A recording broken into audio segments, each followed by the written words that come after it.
我知道老公韩飞是个凤凰男，我爱他刻苦上进，爱他勤劳勤俭，爱他的温柔体贴。所以在人人都说凤凰男不可靠的时候，我义无反顾地嫁给了他。结婚之后，他在我家的公司工作努力，渐渐扭着了我爸妈对凤凰男的印象，屡次提升他的职位。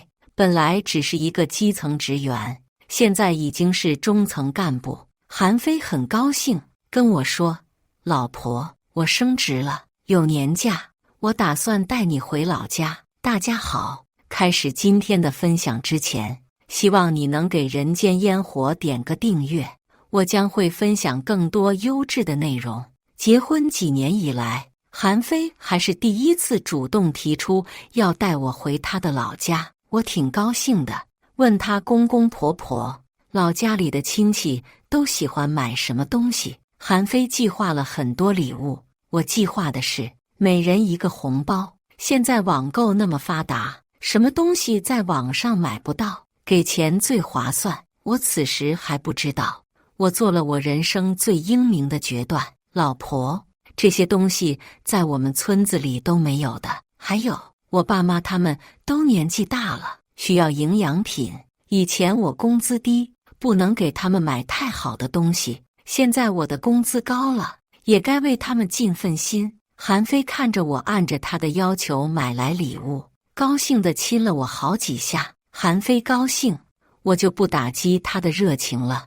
这么多礼物，我们得自己开车自驾回去。韩飞连连点头，正好我们都考到了驾照，我们轮流开车回去。那你先把车开去保养，加满油，然后你跟我一起打包。哪些礼物送给公婆，哪些是给比较亲近的亲戚，村领导要送吧。公婆经常住在村里，肯定要乡里乡亲的多照顾，关系好的乡亲要多送点礼物吧。我拿着礼物清单，实际上韩飞计划的已经很多了，我还多买了一点，用快递寄到村里。礼物太多了，自驾的车里装不下，乘坐公共交通工具更不可能。我选择自驾带去一部分，一部分寄到村里。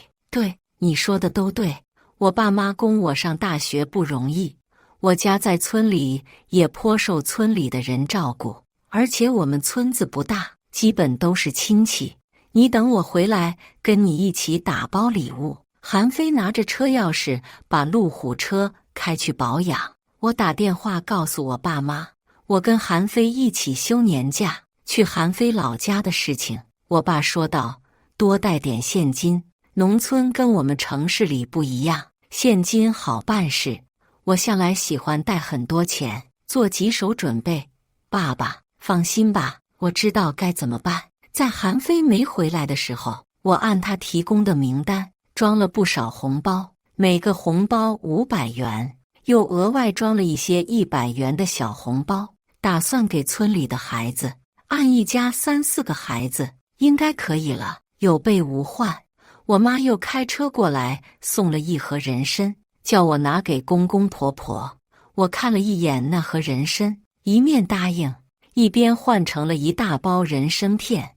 我可不是小气，我只是觉得人参片更合适，他们泡茶的时候拿一片就好了，一大根的他们肯定舍不得用。农村有很多老鼠，去了韩飞老家，好好的跟公婆相处，别耍你的大小姐脾气。我妈叮嘱我，人家养了韩飞很不容易，其实我也很优秀的，我喜欢韩飞，自愿跟在他的后面，不去抢他的风头。加上我爸的公司，我是唯一的继承人，跟韩飞还有什么可争的？开车过收费站的时候，我告诉韩飞，等我们休完年假回来，你好好干几个月。我爸说过了春节你要升职，等你升职，工资都要比我高1万多了。韩飞差点直接踩下刹车，不会吧，真的升职？我拍了他一把，肯定的道，你的努力我爸妈看得到，你好好干，将来就是他们的继承人。虽然我家公司不大，以你的能力，等到你手里，我觉得是有可能更进一步的。我是公司继承人，韩非是我爸爸的接班人，丝毫不冲突。韩非的眼睛发亮。老婆，正好到了休息站，我们换着开。我太激动了，没法好好开车。在休息站，我们换着开车。韩非在一边玩手机发信息，他喜欢用9键双拼。我用余光扫了一眼，他点的是544979，极化曲线是什么东西？我用自己的手机操作了一下，发现跳出来2个选项，一个是极化曲线，一个是计划取消。极化曲线肯定不对，计划取消是什么鬼？我们是直接回村里，还是把公婆小姑子接出来？我们在县城下馆子，你有计划吗？我心里疑惑，试探地问道。当然是之前跟你说好的，回家吃饭啊，爸妈他们都在家里等我们呢。我没别的计划。韩非继续玩手机，他输入的动作变快了，我看不出来他发送的是什么，但是大段大段的文字，看起来像是解释说明。我不是个喜欢刨根问底的人，我喜欢掌握证据之后一击即中。你少玩一会手机，阳光太刺眼，对眼睛不好。我收起手机，专心开车。我跟韩非的感情很好，从来没有红过脸，更没吵过架。我们相处的过程里，不是他让着我，就是我让着他。正在编辑信息的韩非此时有些浮躁。乖，不要吵闹，我把家里的事情安排一下，起码要爸妈给我们收拾个房间吧。我们要回他老家，可是1、2个月之前就决定的事情了，现在才临时安排房间。怀疑的种子一旦埋下，我总觉得什么事情都不对。我们就回家1个月，叫爸妈不用麻烦，实在不方便，我跟瑞雪一起住也行。瑞雪是我小姑子，结婚时见过一次。我的余光里，韩非的身影似乎僵了僵。他说，回去1个月呢，你叫我睡哪里？如果不是之前无意间瞥见的信息，我可能觉得是韩非舍不得与我分居。你就没有发小啊，表兄弟、堂兄弟，可以请他们收留你1个夏，反正你老家不冷，你在车里睡。我语气如常，理智告诉我，聪明的女人应该现在原路返回，但是多年的感情告诉我，我应该给韩非一个机会。韩非的头也不抬，发出一条信息之后，觉得他可能冷落了我，弥补得到。发小肯定有，他们也都结婚有娃了，打扰他们也不好。咱家里的房间有一点点的小紧张，那可太没关系了。你现在的工资就不低，年底还有绩效，年终奖怎么也得有几10万，你就没想到给家里盖新房？我开始画饼，一方面是我对韩非的试探，一方面是我在给自己安排的后路。韩非的手指关节因为握紧了手机变得发白，他在纠结。你不会一直没计划吧？咱们回去1个月，找好地基，起码可以大好地基，先盖1层吧。我假装没看到韩非的小动作，在一起谈恋爱几年，结婚又几年，他的小动作我早已熟知在心。韩非不知道是激动的还是紧张的，声音紧张的发颤。讨厌，你不嫌弃我老家穷？我剜他一眼。从开始恋爱到现在，你这话都说多少遍了？虽然你跟我是在我爸爸的公司工作，你也知道我爸这个人从来是看能力任命人事的。我每个月的工资条，你不是都看到了吗？这些年都是你养我。韩非的脸上现出了荣光。我们的家能有现在的规模，也有你的功劳。别给我戴高帽子了，你反正是玩手机。问问爸妈、村领导有没有大点的地方，挑个地方，咱们给家里盖新房。不等韩非说话，我说道：你总是说村里穷，那是不是路不好？回家考察一下，村级公路应该不贵。我们2个就能修。这样，爸妈小姑子跟乡亲们再也不用踩泥巴回家了。先盖房的话，如果路不好，新房没几年就旧了，还是先修路。老公，你也想想，这种事情，如果钱不够，我也好光明正大的问我爸妈要投资。你去保养车的时候，妈知道公婆的身体可能不太好，送来一大包人参片给他们泡茶，是特意找人专门切好的，一次取1片，到时候就说你买的，那一包好几万呢。我爸妈只有我一个女儿，将来还不都是我们的。老婆，你真是太好了。韩非眼里放光，他发了一条语音，用他的老家话说的，我一个字也听不懂，不过没关系，我们是夫妻嘛，我爸妈不就是你爸妈，你爸妈也是我爸妈。韩非的村子很穷，只有他一个大学生，真正的凤凰男。到了韩非家所在的村子里，已经天色很黑了。韩家家里很多人，院子里摆了几张桌子，几桌是大人，小孩就有2桌。公公婆婆身边站着小姑子韩瑞雪，看到我们进来，3个人眼里放光。婆婆激动的道：可终于回来了。院子里所有的人都望着院子的门口。我跟韩非从路虎车上下来，我笑脸盈盈，爸妈、瑞雪，各位乡亲们好啊。院子里的人纷纷回答：小妃子媳妇好，这姑娘真漂亮，真好，很好。韩非从车上往下搬礼物，我招手叫韩瑞雪过来，瑞雪快来，我跟你哥都给你买礼物了。公公婆婆这种生物从来不是那么好攻略的，我直接选择小姑子。韩瑞雪高兴的道：连哥也给我买了，你哥给你买了一个金项链，在他口袋里。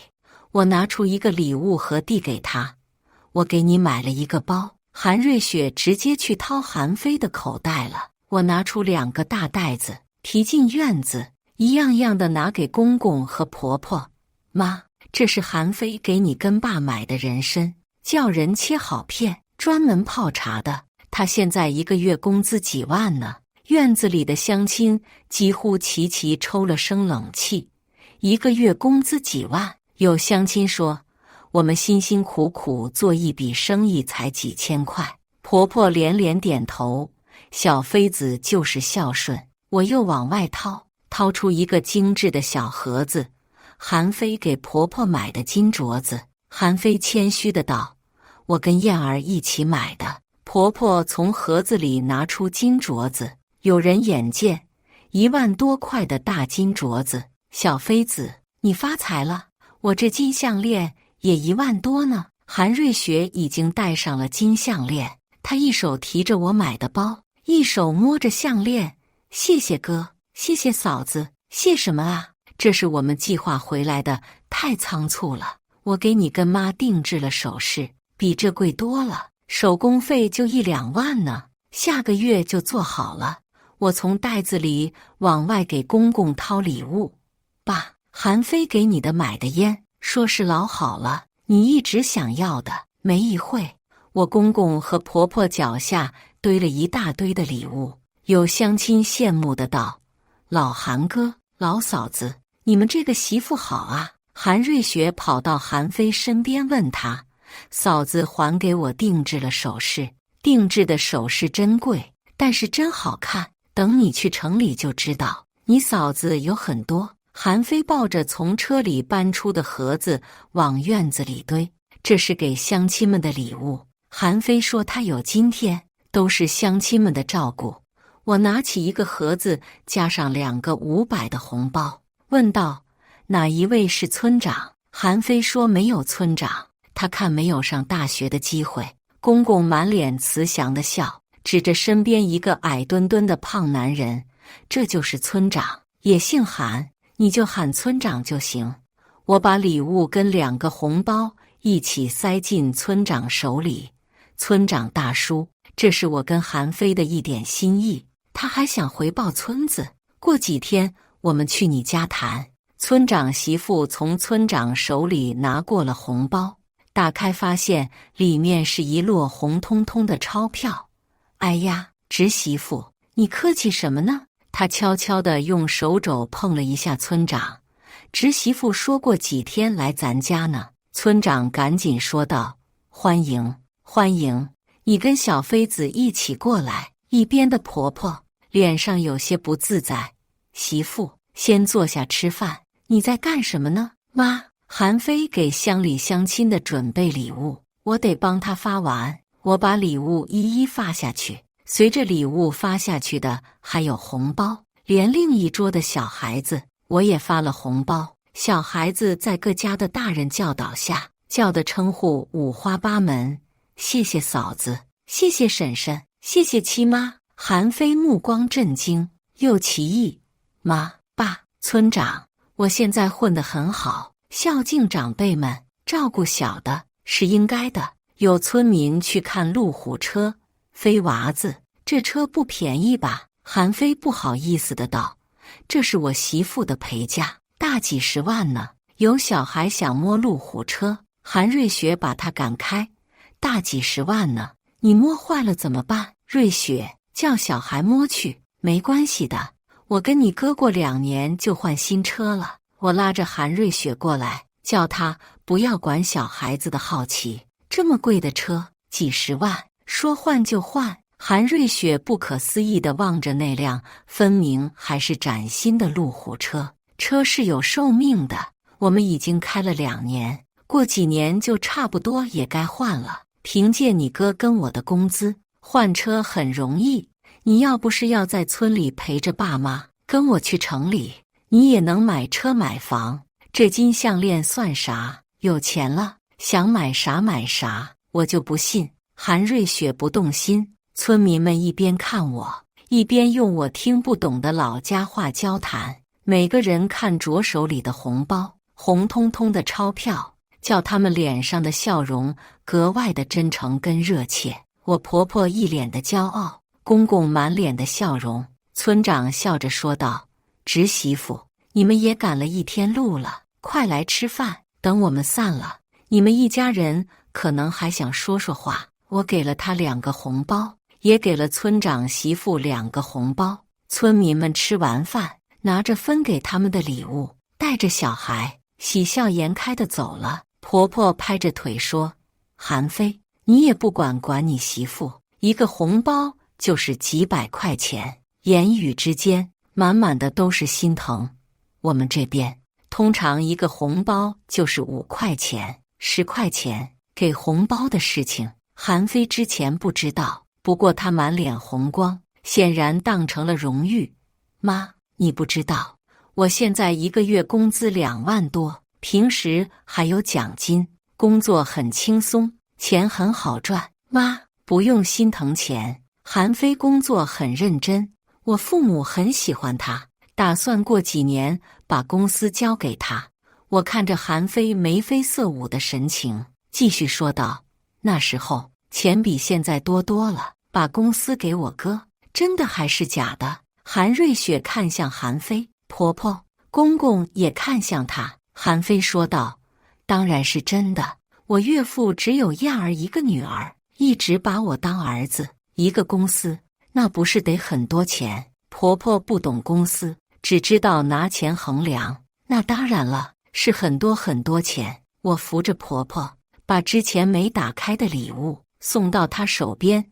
这是按摩肩膀的，这一盒是燕窝，这个女人吃了好，美容养颜，我妈都在吃。你问韩非，我妈可显年轻了，谁看到她都以为是我姐姐。韩瑞雪抬手抚在脸上，燕窝就这么好？我把燕窝拿给她看，那当然了，就这几片，好几千呢，一次取1片，泡水，剪掉上面的毛，加水熬煮，就是燕窝粥，就这一点点，要好几千。韩瑞雪不敢拿，婆婆的声音都快走掉了。这么贵，你还不如直接给我钱呢。妈，你不要舍不得，过几天我跟韩非去找村长，买1块地给家里盖新房子。我们这次回来时间不长，1个月够打好地基吧？年底韩非拿到奖金，就能发至少10几万呢。家里的新房子应该够吧？我问韩非，盖2层楼房，10几万够吧？够。韩非一个劲点头。婆婆一锤定音：小妃子，你晚上跟妈睡，叫你媳妇跟燕儿睡。妈跟爸有话跟你说。韩非为难地看了我一眼，我假装没看到，拉着韩瑞雪的手不放。你别心疼，燕窝就是用来补女人的，跟我们回城也好。你不想进城，叫你哥给你寄。哎，晚上睡觉我们再好好的说。跟韩瑞雪回屋之前，我给婆婆跟公公1人2个红包，韩非给你们2老的零花钱，我也给了韩瑞雪2个红包。我看村里没什么买东西的地方，我想给家里买点东西，要去哪里买？每天早上镇里有集市，不过都是小东西，想买好点的东西就要去县里或是市里。韩瑞雪数着红包里的钱，嫂子想去哪里？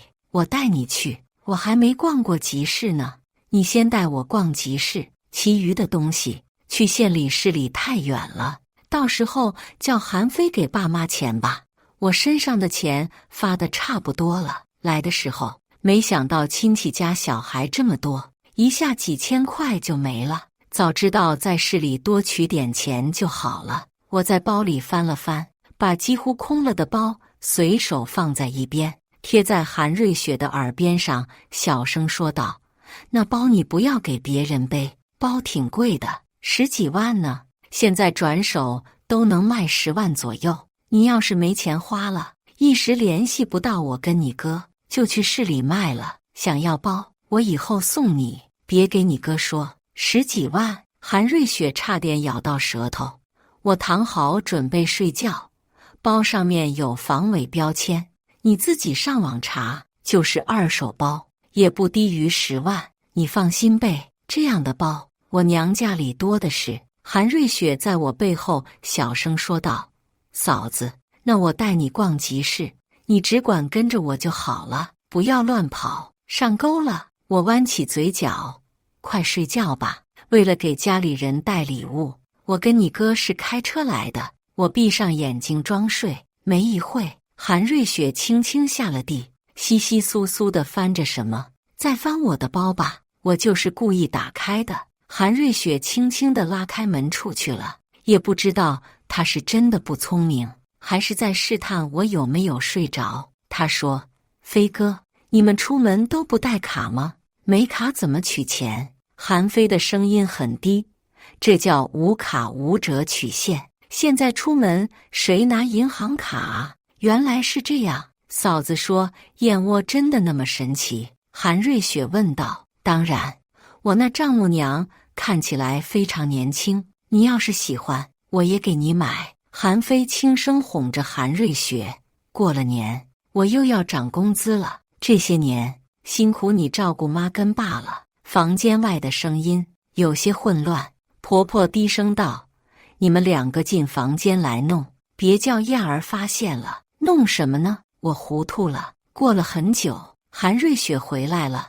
轻轻地躺在我的旁边，她叫了声嫂子，我假装没听到，后来睡着了。自驾1多半的路都是我开的车，我太累了。等我早上起来，韩瑞雪跟韩非都不在，婆婆正在做早饭，看到我起来了，一边往炉膛里塞麦草，一边说道：瑞雪跟小妃子早早就起来赶早集去了，过来帮我做饭。好的，妈。我不会做饭，也过去跟着她学，往炉膛里塞草。炉膛里的麦草已经很多了，婆婆的脸色有些不好。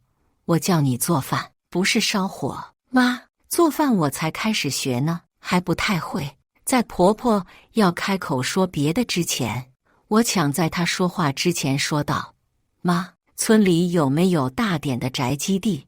我跟韩非计划今年给家里盖房子，先买下地基，等过年的时候，我跟他领了钱回来给家里盖楼。买宅基地要找村长，你们回来要给家里盖楼，这是真的。你知道盖一栋楼多少钱？婆婆满脸的怀疑。你不会骗人吗？看你说的，我怎么会骗人呢？我爸妈住的楼房几百万，我觉得村里的房子100万够了吧？过了年，我们2个的钱够给家里盖楼。我拿出手机给他看我家的小别墅，这一栋楼200多万呢。韩非说村里这样的楼不合适，100万啊！公公的烟袋嘴半天放不进嘴里。现在小妃子这么能赚钱了吗？100万得好大一包，那可不算我的工资。韩非自己3、4年也能赚100万。我爸现在特别喜欢他，韩非努力、能干、上进、好学，还要多亏爸妈跟村里的扶持。我们回来也是想给他的老家送钱，我赶紧给公公搬了一把凳子。我爸公司工厂里也招人，学历低的人1年怎么也能赚1、2万，像是韩非跟我这样的都是翻倍。公公跟婆婆用老家话对话，我听不懂，只能低头看看厨房有什么我能干的。可惜我真不会。我拿起一把青菜，笨拙地择了起来。我家里都是保姆做饭，等新房盖起来，我跟韩非给爸妈也雇个保姆，叫你们也好好享享福。小姑子年纪还小，要是爸妈同意，我送她去上学。我不会摘菜，浪费了一大半。婆婆一看着急了，你咋那么笨啊？好好的菜都浪费了。这句说的是普通话，我听得懂。妈，对不起啊，家里的活都不用我跟韩非干的，所以我不会，我会努力学的。我利索的道歉，却是仍然不能忽视婆婆眼里那种待价而沽的恶意。在高速路收费站的时候，我应该当机立断就走的，这种恶意叫我非常的不安，虽然我不知道到底是为什么。妈，你干嘛凶嫂子？韩瑞雪双手提满东西，快步走进来。不许凶她，没凶她，就稍微声音大了一点。婆婆朝韩瑞雪笑着，伸手去接她手里的东西。跟你哥怎么买了这么多东西？哥说他跟嫂子好不容易回来一趟，要家里吃好点。韩瑞雪揉了揉手腕子，拉我起来。嫂子，我跟妈做饭就好了。韩非把手里的东西放下，看了一眼我浪费的菜。你知道爸妈种菜多辛苦吗？此时的韩非像是变了一个人，更像是妈宝男或是爸宝男，又不像。我知道，我都跟妈道歉了。我洗了手，走到韩非身边，用手肘碰碰他。宅基地的事情什么时候办啊？这才刚回来，地基又不跑。韩非的目光有些飘忽。相处了几年，我此时居然完全不知道韩非在想什么。越是不知道韩非在想什么，我心里的不安就越强烈。嫂子，你的衣服都好漂亮，我去集市上都没看到跟你衣服一样的。韩瑞雪的目光落在我穿的衣服上，她的衣服很多都是从国外买的，在国内只有北京可以买到。韩非说道，别理他，我看我们的身材差不多，如果你不嫌弃，我来的时候带的衣服都穿过了，我给你挑一套，行李什么的都在公婆的房间。我拉着韩瑞雪去行李里挑衣服，不嫌弃，嫂子的衣服都那么好看，我不嫌弃。韩瑞雪乐开了花，我就试试。我把衣服一套一套的摆出来，叫韩瑞雪一一去试。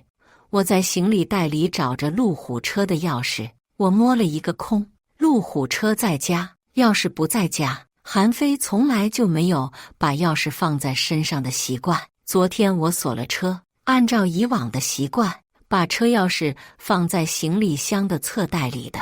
什么人口贩卖、器官摘取，全被我想了一遍。韩瑞雪的身高跟我差不多，3围比我小，穿上我的衣服，她撑不起来。韩瑞雪自己倒是乐滋滋的是个不停。瑞雪，我最近胖了，衣服买的也大，明天叫你哥哥开车，我们去县城里给你买新衣服。以我的眼光，保证把你打扮得漂漂亮亮的。我万分歉意地拉着韩瑞雪的手，得叫你哥哥开车，这里没导航，我不认路，找不到路虎车的钥匙，我的心一直提着，放不下。咱们下午就能去，反正我哥也没事。韩瑞雪挑了一套她最喜欢的，穿上去给公婆看。爸妈哥，好看吗？韩飞的眼神像是被吸到韩瑞雪的身上似的，几乎要拉丝了。这真的是哥哥看妹妹？我压下心头的烦闷，上前说道：韩飞，吃了饭，你开车带我们去县里吧。没导航，我不认路，我们来的时候也没计划清楚，爸妈跟瑞雪都没合适的衣服。县城里有品牌连锁的专卖店吧？公公使劲抽了一下烟袋，婆婆说道：我们乡下人家，集市上买点布回来就行了。韩瑞雪嘟起了嘴，我拉着韩瑞雪的手，给婆婆讲道理：妈，瑞雪这么漂亮，必须要打扮起来，不然多可惜啊。我对韩瑞雪说道：老一辈的人都节省，消费观不一样，别嘟嘴，去哄哄妈，免得妈不答应我们去逛县城呢。必须去县城，我还有别的计划，不去县城不容易实行。从昨天我们到村里一院子的人一起吃饭，到今天为止，我发现了一个问题，整个村子里几乎没有年轻的女人，像是韩瑞雪这样的少之又少，都是村里的老人跟男人带着孩子，要么是大孩子带着小孩子，没有怀孕的孕妇，还没有嗷嗷待哺的婴儿。村里的老的少的，大的小的，男人男孩，看我的目光都有些露骨的奇怪。韩瑞雪跟公婆撒了几句娇，公婆就松了口。婆婆说道：吃了饭就叫你哥开车带你们去，少花点钱，家里要盖房子，用钱的地方可多呢。盖房子这个梗成了，如果韩飞跟村子没问题，我不仅给他家盖房子，我还给村子里修路。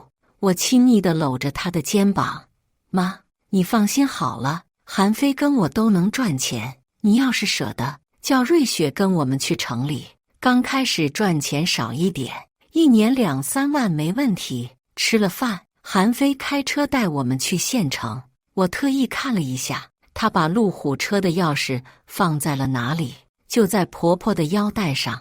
我最重要的计划是给买2部最新款的水果手机。以前我最讨厌水果手机，我恨它的窃听功能，而现在我迫切的需要这个功能。进了县城，韩瑞雪目光注视超过5秒的东西，卖。韩瑞雪念叨过的东西，卖。路过水果专卖店，2部手机3万多块钱，我眼睛不眨，卖。韩瑞雪高兴的几乎挂在我身上，嫂子，你真好，这手机我早就想要了。哥说把他用旧了的给我，他埋怨的白了韩飞一眼，他的旧手机给爸用，大男人才该用旧手机。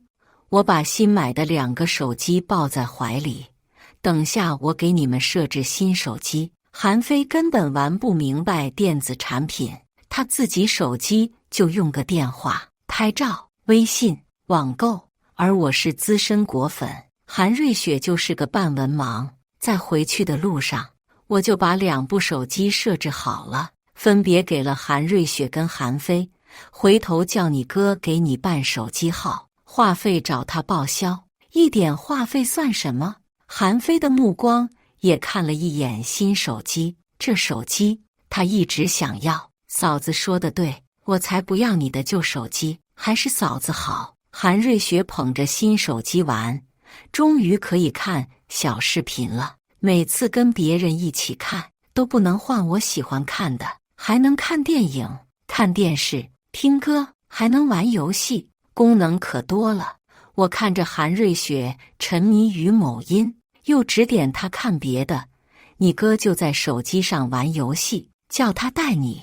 路过加油站，我提醒韩飞给车加油。等回到村里，快递员拉了一大车的快递送到公婆的院子里，几乎全村的人都围在院子里看热闹。我看了下，如我所料，除了老年妇女跟大大小小的男人，几乎没有年轻女人。我一下车，婆婆指着那一堆东西：“燕儿，这是你买的啊！”院子里所有人的目光都落在我身上，叫人非常的不舒服，是不怀好意的打量，比婆婆看我的目光有过之而无不及。我忍住心里的不适，笑着说道：“这是我跟韩飞买给乡亲们的礼物，婆婆给乡亲们发吧。我跟韩飞去村长那里问事儿，村长也在院子里。侄媳妇找我啥事啊？”村长大叔：“当然好事啊，到你家再说。”我抱起2个快递盒塞给村长，一手拉着有些不想去的韩飞。我婆婆说：“也只能村长能解决，村长家跟其他村民家没什么区别。”我开门见山地说道：“村里培养了韩飞，现在他在外面混得好，我们想先给村里修路。村里人年纪大了，路好了才好走。还有城里现在都是用自来水的，哪里用人辛苦去井里打水？打水多不安全啊！磕了摔了还要花钱。还有，我们想买一块大一点的宅基地，打算年底之前给家里盖楼啊！侄媳妇，你想的可真周到啊！”村长盯着我，又看向韩飞：“你知道盖楼、修路、修自来水要多少钱啊？”老婆，你先出去。我给村长说。韩飞示意我出去，我巴不得出去，给他们创造说话的机会。我来到院子里的鸡窝旁，逗着毛茸茸的小鸡仔，一边把蓝牙耳机放进耳朵里。村长压低了声音：“小妃子，你这个媳妇真有那么大的本事？”韩飞得意洋洋的：“那当然了，你也看到了，我叫他向东，他不向西，他爸的公司至少几百万，到时候都给我。成，那就先留着他，等他没用了再说。有他一个，顶好几10个呢。”村长说的话叫我差点腿软跌倒，但是我忍住了。这个村子果然不对劲，韩飞跟小姑子的亲密已经是小问题了。我真的后悔没在半路上直接回家，现在我已经被架在了火上，不得不继续下去。村长跟韩飞的对话，我实在听不下去了。村长大叔，画好了宅基地再告诉我啊！我回去帮着公婆他们分礼物，有些是给大人的，有的是给小孩的，别弄错了。村长跟韩飞都没出来。我现在1个月工资2万多，再过几个月就是3万多，他的工资也差不多3万，抵2个的价钱呢，还不费劲。到时候他给我生个娃，我岳父家的所有东西都是我的，做他的春秋大梦去吧。我在想着用韩飞帮我赚钱的时候，他也想着利用我赚钱。院子里有人在玩我买的蓝牙音响，声音放得震天响，大家都在盯着我的快递挑挑拣拣，根本没人注意我。此时正是我的机会，我不慌不忙地拿出了路虎备用钥匙，开着车扬长而去。我的手机上有几条录音，坐在车上我才点开听。某村民说：“小妃子，叫我睡睡你媳妇，我还没睡过城里女人。”我那小姑子韩瑞雪说道：“你睡得还少吗？韩飞前面几个女朋友，你哪个没睡过？这个非常有钱，卖一个女人才几万块，直接从他手里骗来得更快。他才来几天，就在村里花了10多万。我开车走的时候，村里的人才意识到不对，他们哪里能追得上路虎？韩飞给我发信息、打电话，我直接置之不理。到了市里，我写了一封举报信，跟手机录音一起，直接交到市警局。之后，我潇洒地回家了。我想，我可以不用再见到韩飞了。以上就是今天分享的故事。大家有什么想说的、想吐槽的，欢迎在下方评论交流。也更希望能给人间烟火点个订阅，我将会分享更多优质的故事内容。